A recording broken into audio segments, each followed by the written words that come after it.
Welcome back to Nick Lenz's Comic Corner, Classic Last Non-Collects, episode number 2300, and Doubleshot number 2194. Yep, episode 2300. Wow. Not a surprise, basically. The fact that, well, how should I put this? It is not all that surprising that I reached this far because it was predictable I reached this episode. Yes. And as of right now, we are 3 months away from my... Oh my gosh, basically doing this now for 10 years. Yeah. In October marks 10 years since I started recording videos. 10 years. Yeah, that's quite something. But we'll discuss that when I get to that point. Alright, for this particular video, we were discussing 2 Batman trades. First that we have is Batman versus Robin. Written by Mark Waid. Yes, Mark Waid. Artwork by Muhammad Assur and Scott Ghosting. Now, with this particular book in particular, this is something that's been built up mostly in pages of Robin, a little bit in Batman, but mostly in, well, of course, Batman, of course. This comes in the aftermath of Shadow War, and of course, basically, this was building up for a little while now. Basically, thanks to Shadow War, the other Robin, issue of Batman / Superman World's Finest. Yeah, Damian wants to fight his own father, and we even see a brief return of Alfred this miniseries. Yes, despite the fact he died. Oh yeah, when he came back, yeah, apparently he does not remember the fact he died at the hands of Bane. Yes, and I have heard a couple times since then that Tom King did not want him to die. Nope, the original plan was to have Clayface take his place and have him die, have him basically sort of fake Alfred's death. But no, they killed Alfred. Now, I don't know if in fact Tom King got flack for that. If you want to blame somebody for that, it was probably Dan DiDio's fault. So he comes back here because Damian in this book where he's trying to take down his own father, nearly destroys the Batcave. And we also have sort of a build up here where Flatline is basically just trying to pursue her romantic relationship with Damian. Connor goes back home to Star City, look for his father. Basically, all that's there for is to set up the Joshua Williamson Green Arrow book, which of course he's currently writing right now. Sadly, the book is 12 issues, going to be 12 issues long, 12 issue maxi series. Don't know why. And so, in the case of Damian, he works here at Robin, trying to take out Batman. There's also a plot involving Mother Soul from the actual book. It's interesting, though, Joshua Williamson didn't write this book. Get it back, he built up this event, and he doesn't write it. Nope, it's Mark Waid, which is kind of strange. And Damian at one point basically stops wearing this costume for a brief period of time in the book. He puts on his costume from the alternate future. Yes, seriously. He puts on the alternate timeline costume for reasons. He also takes control of 2 characters who have appearing sporadically prior to this. He basically has under his thumb, of course, here's the Alpha return, which is basically just something. And it's something that he remembers City of Bane. So he's here with Timothy Hunter and Jericho Thunder. Like, that's interesting. And try to destroy the Batcave, take down Bat. And of course, Batman's like, my house. Yeah. And of course, apparently we have Santana show up. Yes, Santana. Where she nearly gets hung. Well, threatened to be hung. And we also appear by Felix Faust. Yes, Felix Faust is here because, of course, Felix Faust. And then we have Damian working with few from Lazarus Island. Him working with his girlfriend Flatline, Respawn, who's alive somehow, and Ravager. Yep. And they take on basically like a Lazarus demon. Yeah, and of course we have where. Oh yeah, by the way, throughout this book, Batman meets Abel, and then Cain and Abel. And then he meets, like, who are you? Like, are you, let me guess, Lilith? Eve? Nope. He's Cynthia. Yes. Oh, yeah, then he turns to Talia, like, nope, not Talia. Yep. Yeah, and we have here's Damon wearing his future costume. Yeah, he says put it on for some reason. He goes, "What's Batman out of Robins?" So he's here with Dick Grayson, Tim Drake, Stephanie Brown, and Red Hood.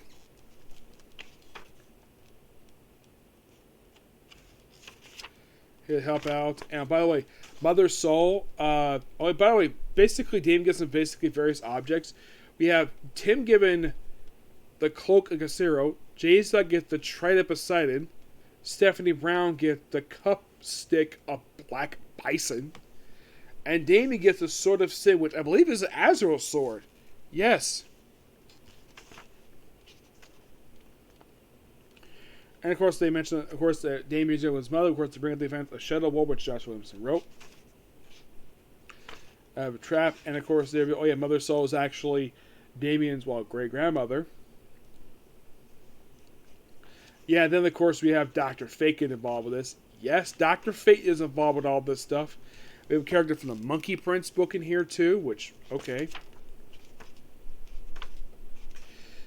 Yeah, then of course Alfred supposedly gets stabbed. Yeah, then of course basically he dies again. Yeah, in issue 4 you have where Batman of course puts on the helmet of Fate in this story. Yes, he puts on Helmet's Fate.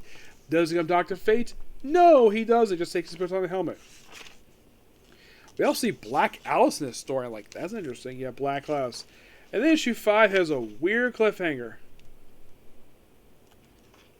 Yeah, Mother Soul thrown into the thing, and then this happens. Of course, you have this demon here from the pages of Batman and Superman.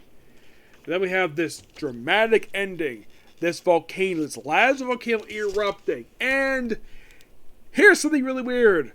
This book is probably for about 4 months. Yep, the final issue come out 4 months later. After the Lazarus Planet crossover. Yes, Lazarus Planet.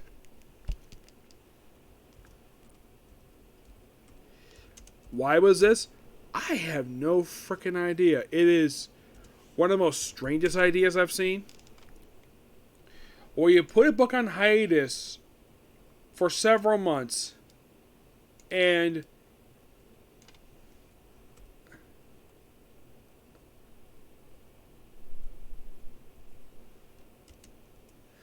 and then of course the book goes on hiatus, and the reason?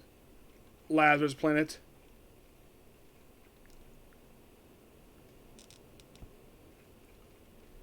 Yeah. Yeah, they continued the Lazarus Vulcan and the Lazarus Planet storyline. Yep, which starts in Lazarus Alpha and has like a few one-shots, which Mark Waid does write one of them. We have tie-ins basically being the finale for this book, and several, of course, Wonder Woman. Yeah, it's weird that this event, basically this miniseries led into a basically a mini event that, from what I can tell, number one, no one's asking for this thing. Number 2, this event was editorially mandated. Yes, an event that was editorially mandated. You're probably thinking, at DC Comics, when was the last time this happened? I don't know. I heard about it. And then we had the finale for this, which, for some reason, they don't include the Lazarus Planet crossover in here. Nope. It goes right to issue 5. By the way, in case you're curious, how many one-shots are there for the Lazarus Planet? 1, 2, 3, 4, 5, 6. There are 7 one-shots for this damn thing. Yeah. And Mark Waid would be one of the writers of these books. Yes, Mark Waid. He wrote the Alpha issue. He wrote the opening story in the Monkey Prince backup feature. Done by the writer of that book. And A Song Krypton is by Nicole Menace, which never heard of this person at all. And apparently she writes a bunch of Dreamer stuff.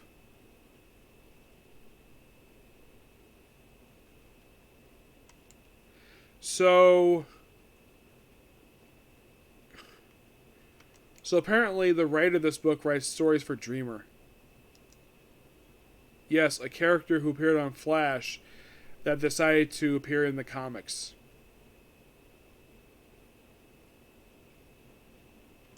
Yeah, I don't know why, but they had to appear in this book for some reason. You also have C.S. Peskick, Frank Barbary, Lee Williams. Yeah, a lot of these writers for these books are, well, of course, you have Frank Smith will do one of the stories, Dan Winters, Phil Kelly Johnson, Joseph Campbell. Yeah, the second one shots, a lot of the writers you probably never heard of before. And we have Legends of Reborn, which is Alex Sagra, Alex Pendle, Greg Pak, and Dennis Cleaver. Next Evolution. I will review these one-shots later at some point.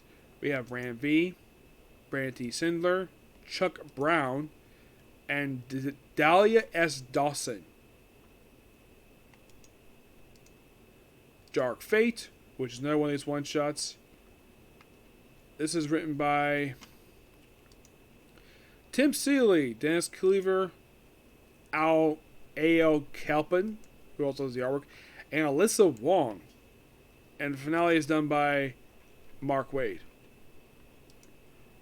Yeah.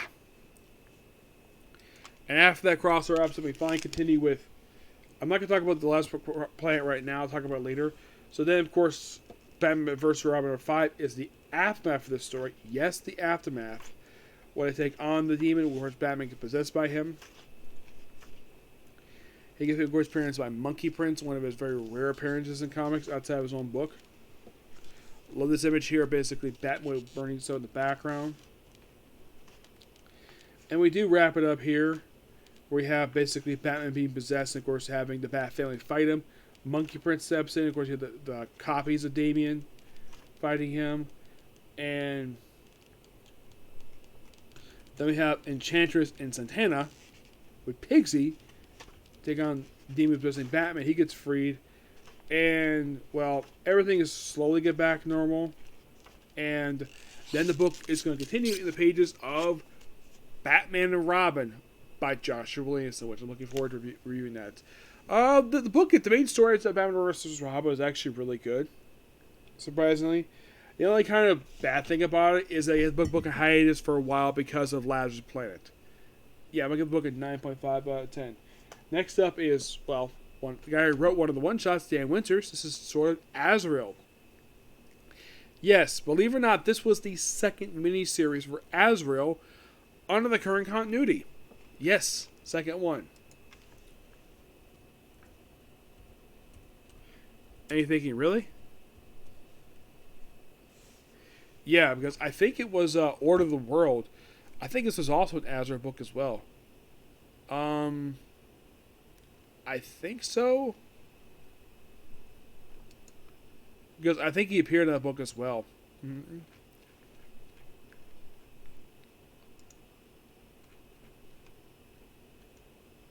Yeah, he was kind of like a feature character in that book as well. And both books were by Dan Winters. Mm-hmm.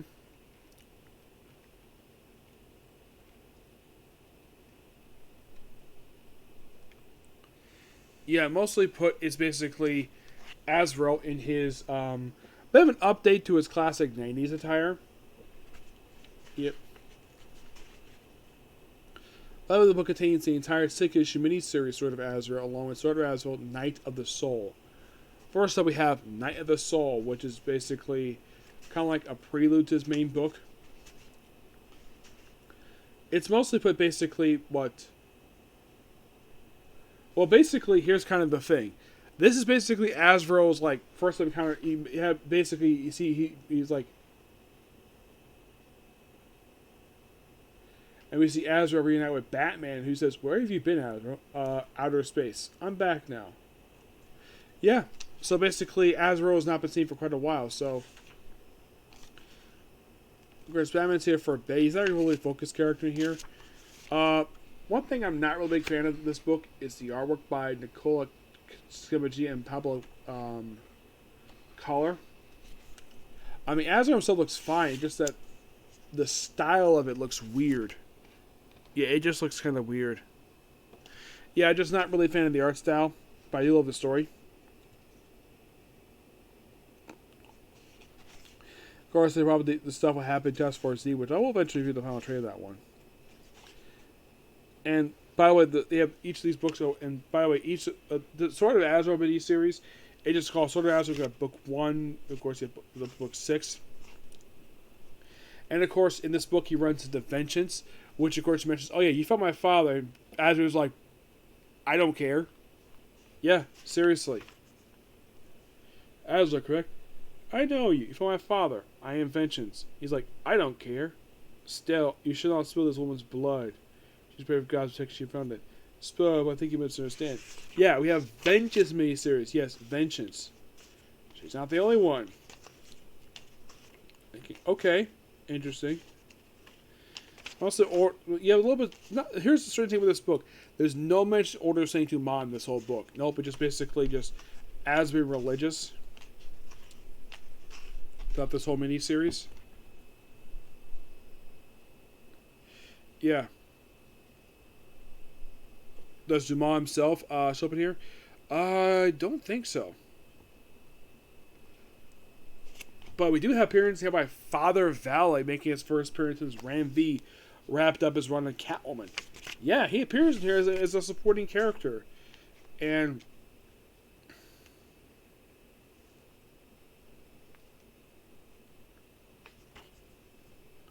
yeah, then of course he becomes a supporting character in his own book. Yeah, and according to Ram V himself, he mentions to me, Father Valley is based on a character from the movie Hot Fuzz. Basically, the character he described as a preacher with guns. That's basically what the character is based on. Yeah, and of course they have him join him, and of course they deal with whatever threat that goes in the book, and that's it. It's quite interesting though the feature. You have Azrael, who's a creation of the late Danny O'Neill, fighting along, appearing in this book along with Vengeance, who's a James Tynion character, and also Father Valley, who's a creation of Ram V. I like that's interesting. It's a pretty good mini-series. The book roughly a 9 out of 10. Yep. Okay, so that's the particular view. Next up is going to be, well, One Piece. Okay, next video. Bye.